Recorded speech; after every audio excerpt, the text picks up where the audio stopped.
Hello student, good morning. मैं गोकुल आज आपके लिए इस वीडियो में लेके आया हूँ क्लास 10th विज्ञान चैप्टर नंबर। आज हम शुरू करेंगे 5 जिसका नाम है दैनिक जीवन में रसायन। इसका आज हम पार्ट फर्स्ट शुरू करने वाले हैं, जिसमें हम जो रसायन होते हैं उसके डेली जीवन में क्या क्या उपयोग होते हैं, तो उन सब के बारे में हम इस वीडियो के अंतर्गत या इस चैप्टर के अंतर्गत हम पढ़ने वाले हैं। ठीक है, अब इसको शुरू करने से पहले हमें कुछ बातें हैं वो ध्यान में रखनी है। जैसे हमें ये ध्यान रखना है कि जो रसायन है उसका उपयोग जो है वो हम दैनिक जीवन में हर जगह करते हैं। तो हम क्या लिख सकते हैं कि रसायन जो है, तो हम बोल सकते हैं रसायन का उपयोग दैनिक जीवन में प्रत्येक क्षेत्र में किया जाता है। प्रत्येक क्षेत्र, जितने भी क्षेत्र हैं, तो उन सभी क्षेत्रों में किसका उपयोग किया जाता है? रसायन का उपयोग किया जाता है।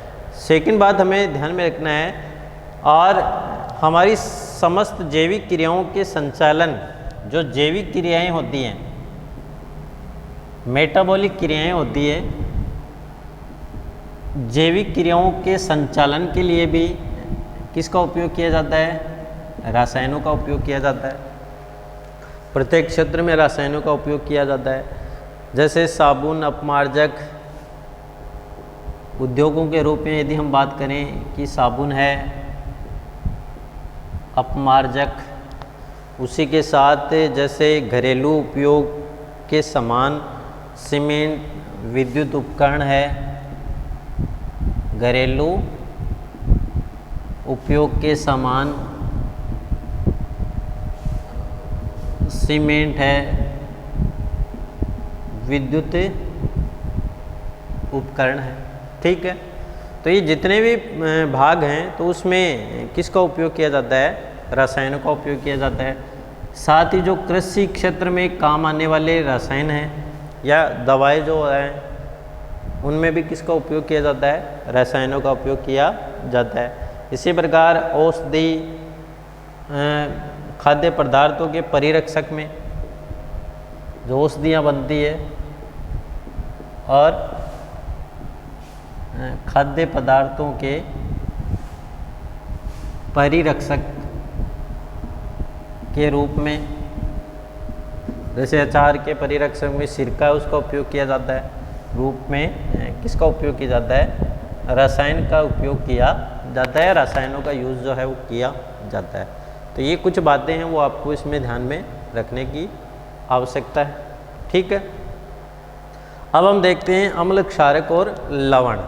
अगला हमारा जो पॉइंट होगा उसमें हम पढ़ेंगे अम्ल, क्षारक और लवण।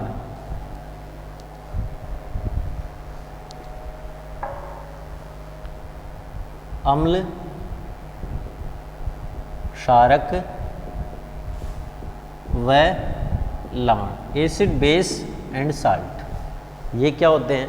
तो इसमें सबसे पहले हम बात करते हैं अम्ल की, जिसको एसिड बोलते हैं।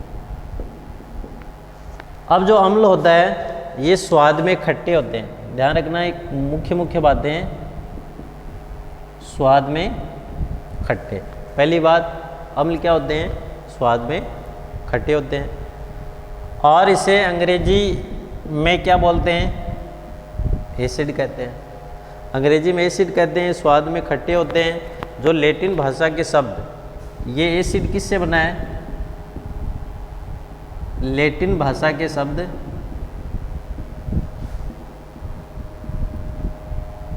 एसिडस किससे बना है? एसिडस से बना है। ठीक है, और जिसका अर्थ होता है खट्टा। ठीक है, और ये लैटिन भाषा का शब्द है एसिडस, और जिसका हिंदी अर्थ होता है खट्टा, और खट्टे होने के कारण इसका नाम क्या रख दिया गया? एसिड रख दिया गया। तो ये आपको इसमें ध्यान रखना है। साथ ही अम्ल की जो पीएच होती है, अम्ल की पीएच का मान बताओ कितना होता है? 7 से कम प्राप्त होता है। जो पीएच स्केल होती है, जो हम आगे पढ़ेंगे, तो उस पीएच स्केल के अकॉर्डिंग यदि हम एसिड की पीएच देखते हैं तो वो 7 से कम प्राप्त होती है। इसलिए हम बोल सकते हैं कि अम्लों की पीएच का मान 7 से कम होता है। उसके बाद में अगले हम देखें तो हम लिख सकते हैं कि अम्ल नीले लिटमस पत्र को लाल कर देते हैं। अम्ल नीले लिटमस पत्र को लाल कर देते हैं। जो नीला लिटमस पत्र होता है उसको क्या कर देंगे, लाल कर देंगे। कौन करेंगे, एसिड जो होते हैं वो लाल कर देते हैं। अब यदि हम कुछ उदाहरण की बात करें, जैसे सिरका, सिरके में कौन सा अम्ल होता है, एसिटिक अम्ल होता है, ठीक है। इसी प्रकार बात करें इमली में टार्टरिक, संतरे में एस्कोर्बिक, इमली में टार्टरिक अम्ल और संतरे में जो संतरा होता है उसमें एस्कोर्बिक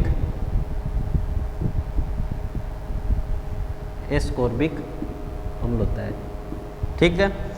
तो ध्यान रखना, सिरके में एसिटिक अम्ल, इमली में टार्टरिक अम्ल, संतरे में एस्कोर्बिक अम्ल। और यहाँ से परीक्षा में क्वेश्चन पूछ लिया जाता है कि जैसे इमली में कौन सा अम्ल पाया जाता है, तो कौन सा होगा, टार्टरिक अम्ल। संतरे में एस्कोर्बिक अम्ल।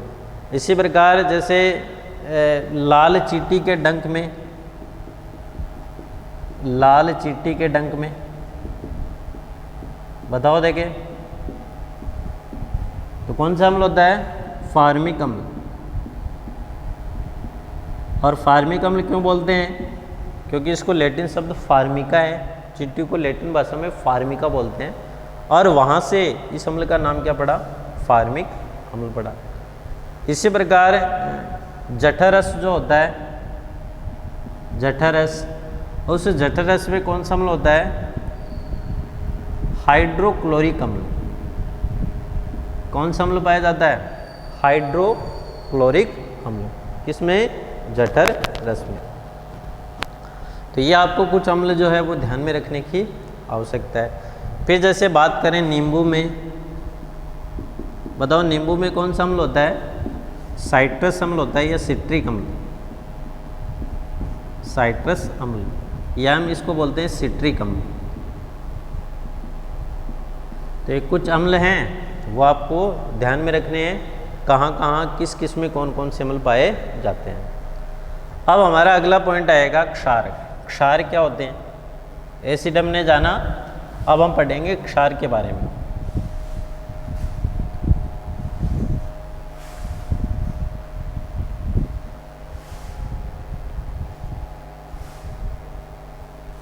जिसको बेस बोलते हैं।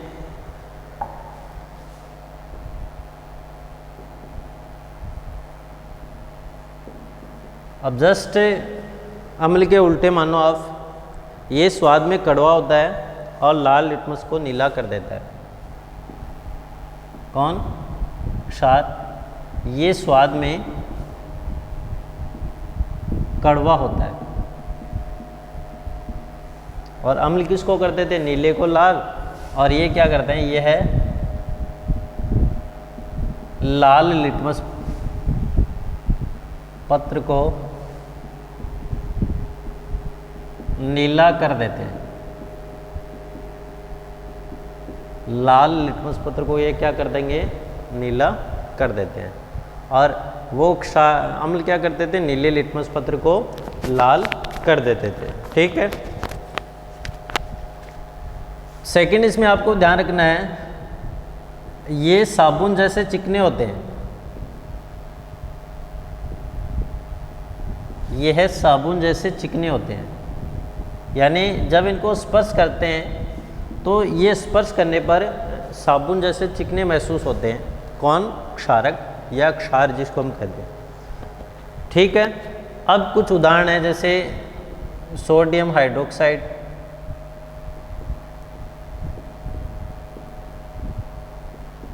ठीक है।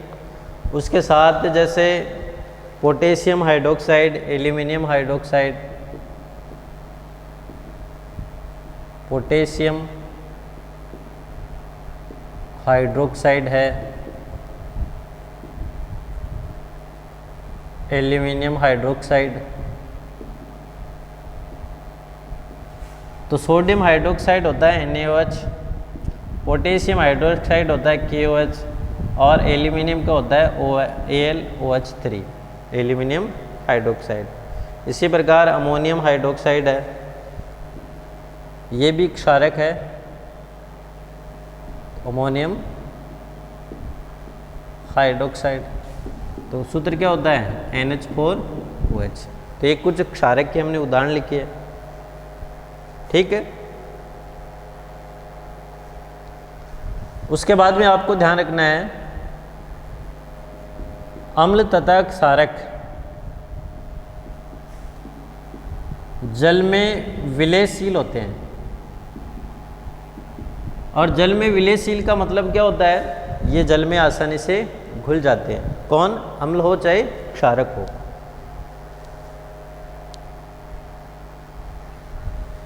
और इसी में और यदि इनमें जल की मात्रा अधिक हो तो उसे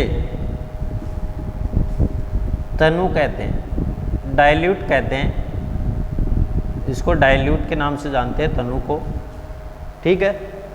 तो इसमें क्या है, जैसे मान लो हमारे पास अम्ल है या क्षारक है और उसमें जल की मात्रा कम है तो वो तो सांद्र हो जाएगा, और जल की मात्रा अधिक है तो वो क्या हो जाएगा, तनु हो जाता है। उसके बाद में यदि जल की तुलना में अम्ल व क्षार की मात्रा अधिक हो तो उसे सांद्र कहते हैं। यदि जल की तुलना में अम्ल या क्षार की मात्रा,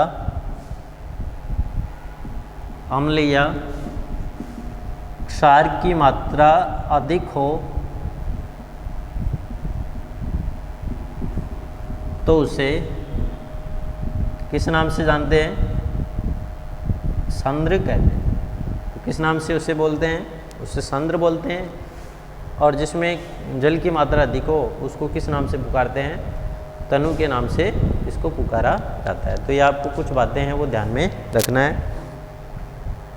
अब उसके बाद में थर्ड हम पढ़ते हैं लवण के बारे में कि भाई लवण होते क्या हैं।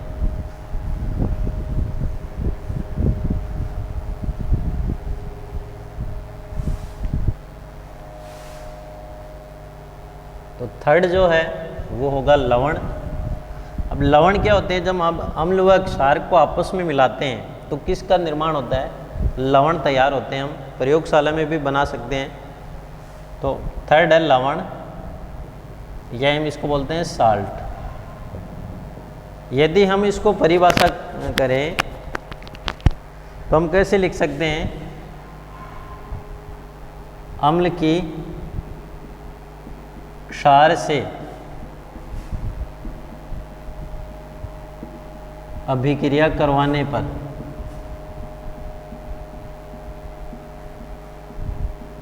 लवण तथा जल का निर्माण होता है।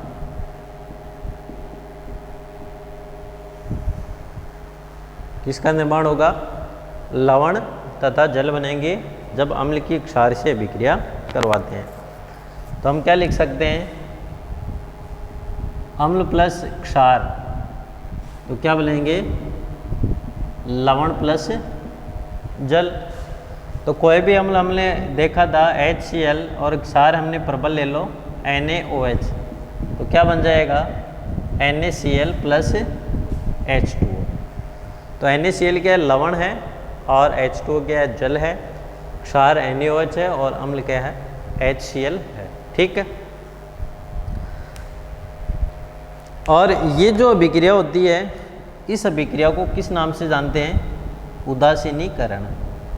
किस नाम से, उदासीनीकरण अभिक्रिया के नाम से जानते हैं। क्योंकि जब अम्ल की क्षार से अभिक्रिया कराते हैं तो लवण और जल बनता है, तो उस अभिक्रिया को उदासीनीकरण अभिक्रिया के नाम से जाना जाता है। और ये जो अभिक्रिया होती है ये ऊष्माक्षेपी होती है। ऊष्माक्षेपी, ऊष्माक्षेपी का मतलब जब अम्ल में एक क्षारक डालेंगे तो उस स्थिति में जो लवण और जल बनेगा और साथ में ऊष्मा निकलेगी, और ऊष्मा निकलने के कारण इस अभिक्रिया को ऊष्माक्षेपी अभिक्रिया के नाम से जानते हैं। ठीक है।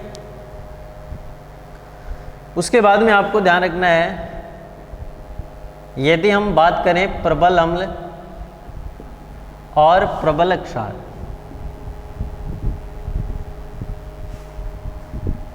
जब प्रबल अम्ल की प्रबल क्षार से अभिक्रिया करवाते हैं तो जो लवण बनते हैं वो क्या बनते हैं? उदासीन लवण बनते हैं। ठीक है। और साथ में क्या बनेगा? जल बनता है। जब प्रबल अम्ल की प्रबल क्षार से अभिक्रिया करवाते हैं तो उदासीन लवण बनते हैं और जल का निर्माण होता है। ठीक है। इसी प्रकार जब दुर्बल अम्ल प्लस दुर्बल क्षार की अभिक्रिया करवाते हैं तो जो लवण बनेंगे वो क्या बनेंगे? उदासीन लवण बनते हैं। तो ये कई चीज़ें वो आपको ध्यान में रखनी है। थर्ड हम देखते हैं कि जब प्रबल तो अम्ल है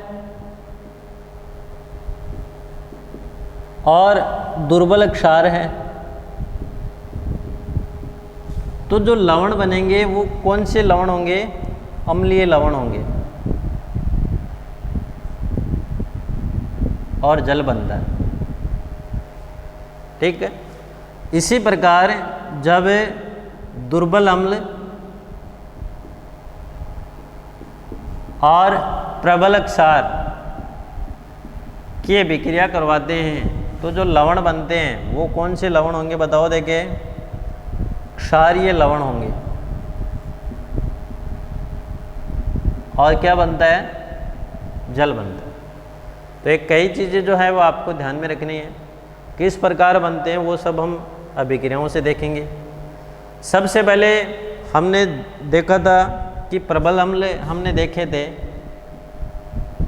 प्रबल अम्ल, उसके बाद में हमने देखे थे दुर्बल अम्ल, प्रबल क्षार और दुर्बल क्षार।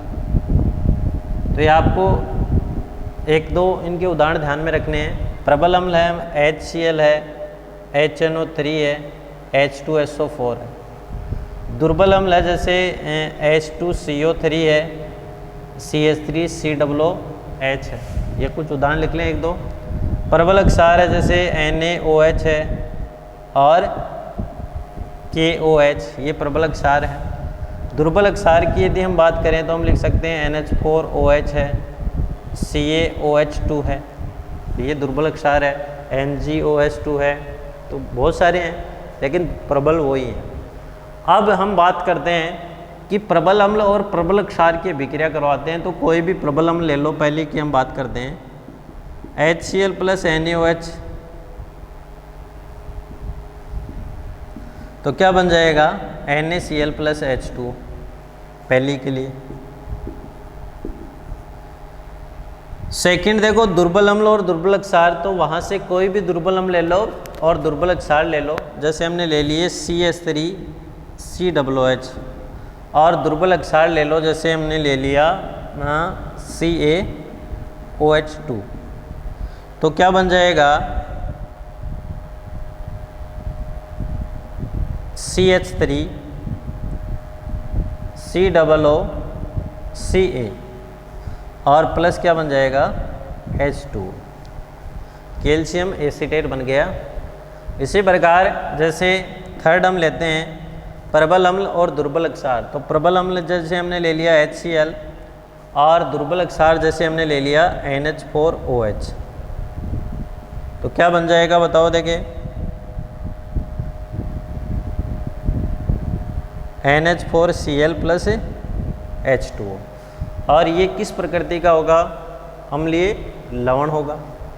इसी प्रकार फोर्थ यदि हम बात करें तो दुर्बल अम्ल, कोई भी दुर्बल अम्ल ले लो जिसमें हमने ले लिया जैसे एसिटिक अम्ल ले लिया CH3COOH, और बात करते हैं प्रबल क्षार की, तो प्रबल क्षार हमने यहाँ पे लिया KOH या NaOH ले लो, KOH कोई सा भी, तो क्या बन जाएगा बताओ, CH3 COONA, CH3 COONA H और OH, बाकी क्या बन जाएगा H2O। तो इस प्रकार जो है वो हम इनकी अभिक्रिया करवा के ये पता कर सकते हैं कि इनकी प्रकृति है वो कैसी प्राप्त होती है, प्रबल होती है, दुर्बल होती है, तो किस प्रकार की होती है, तो ये हम इसमें पढ़ सकते हैं। अब उसके बाद में एक चीज़ आपको ध्यान में रखनी है, जो लवण होते हैं उनके गलनांक व क्वथनांक उच्च होते हैं। लवणों के गलनांक व क्वथनांक उच्च होते हैं, ठीक है। गलनांक और क्वथनांक क्या होंगे, लवणों के उच्च होंगे। साथ ही ये जो लवण होते हैं, लवण क्रिस्टल के रूप में पाए जाते हैं, ठीक है। तो लवण जो होते हैं वो किस रूप में, क्रिस्टल के रूप में पाए जाते हैं। प्रकृति में हमें इसे हम क्रिस्टल के रूप में प्राप्त करते हैं, ठीक है। तो ये आपको मुख्य रूप से ध्यान में रखना है। अब उसके बाद में अगला जो पॉइंट आता है वो आता है क्रिस्टलन का जल। तो अगला हमारा जो पॉइंट रहेगा वो रहेगा क्रिस्टलन का जल किसे कहते हैं। तो क्रिस्टलन का जल होता है, कोई भी लवण है उसका जो सूत्र होता है उसमें जितने भी जल के अणु जुड़े हैं वो जल के अणु क्या कहलाएंगे, क्रिस्टलन का जल कहलाते हैं।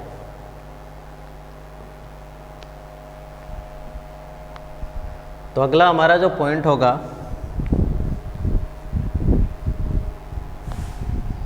वो होगा क्रिस्टलन का जल।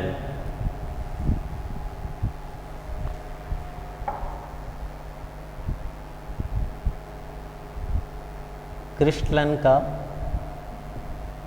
जल। और यदि हम इसको परिभाषित करें तो यही लिख सकते हैं, लवण के इकाई सूत्र में, लवण के इकाई सूत्र में जुड़े हुए, तो लिख सकते हैं लवण के इकाई सूत्र में जुड़े हुए जल के अणुओं की निश्चित संख्या को